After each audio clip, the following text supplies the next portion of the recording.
പുറത്ത് പോകാനുള്ള ഒരുക്കത്തിലാണ്. അപ്പോൾ ഗെറ്റ് റെഡി വിത്ത് മീ ഇതെന്ന് പറയുന്നത് ഷോപ്പിലത്തെ തന്നെ ജോർജറ്റ് ഫാബ്രിക്കിൽ ഒരു മസ്റ്റാർഡ് യെല്ലോ ആണോ എന്താ ഈ കളർ എനിക്ക് കറക്റ്റായിട്ട് അറിയില്ല, അനാർക്കലി ബട്ട് ദുപ്പട്ട ലേസ് കൊടുത്തിട്ടുണ്ട്. ലേസിൻ്റെ ഡീറ്റെയിലിങ്സ് സ്ലീവിലും ടോപ്പിൻ്റെ എൻഡിലും പിന്നെ ഷാളിൻ്റെ എൻഡിലും കൊടുത്തിട്ടുണ്ട്.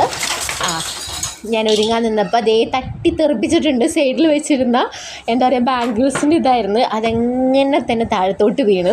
പിന്നെ അത് അടക്കി പറക്കണേൻ്റെ തിരക്കിലായി. അതൊക്കെ കഴിഞ്ഞു വീണ്ടും എൻ്റെ ഗെറ്റ് റെഡി വിത്ത് മീ ഞാൻ സ്റ്റാർട്ട് ചെയ്തു. അപ്പോൾ ഇതാണ് നല്ല ഫ്ലെയർ കൊടുത്തിട്ടുണ്ട്.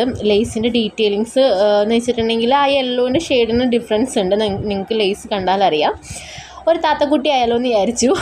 ആക്ച്വലി ഞാനൊരു താത്തക്കുട്ടി തന്നെയാണ്, എന്നാലും തട്ടമിടുമ്പോഴത്തെ ലുക്ക് എന്ന് പറയുന്നത് ഒന്ന് വേറെയാണല്ലോ. അപ്പം ഞാൻ കസിൻസിൻ്റെ റിലേറ്റീവ്സിൻ്റെ വീട്ടിൽ പോകാൻ വേണ്ടി റെഡി ആയതാണ്. അപ്പം ഞാൻ ഈ ലുക്കിലാണ് പോകുന്നതും. അത് ഞാൻ കാണിച്ചു തരാമെന്ന് വെച്ചു. മിററിൻ്റെ സെൽഫി അല്ല, വീഡിയോ എടുത്തിട്ട് മിറർ എന്താണെന്നറിയില്ല, തുടച്ചിട്ടും ഇത് ക്ലിയർ ആകുന്നില്ല, ഒരു ക്ലാരിറ്റി കിട്ടണില്ല. ഫോണിൻ്റെ ആണോ മിററിൻ്റെ ആണോ എൻ്റെ ആണോ എന്താ കുഴപ്പമെന്ന് എനിക്കറിയില്ല. അപ്പോൾ അതാണ് ഇന്നത്തെ ഔട്ട്ഫിറ്റ്. ഇത്രയേ ഉള്ളൂ ഇന്നത്തെ ഔട്ട്ഫിറ്റ്. നിങ്ങൾക്ക് ഈ ഔട്ട്ഫിറ്റ് ഇഷ്ടമായോ എന്ന് പറയണം. ഇത് ഷോപ്പിലത്തെ ഔട്ട്ഫിറ്റാണ്. ജസ്റ്റ് 1800 റുപ്പീസേ ഉള്ളൂ കേട്ടോ ഇതിന്.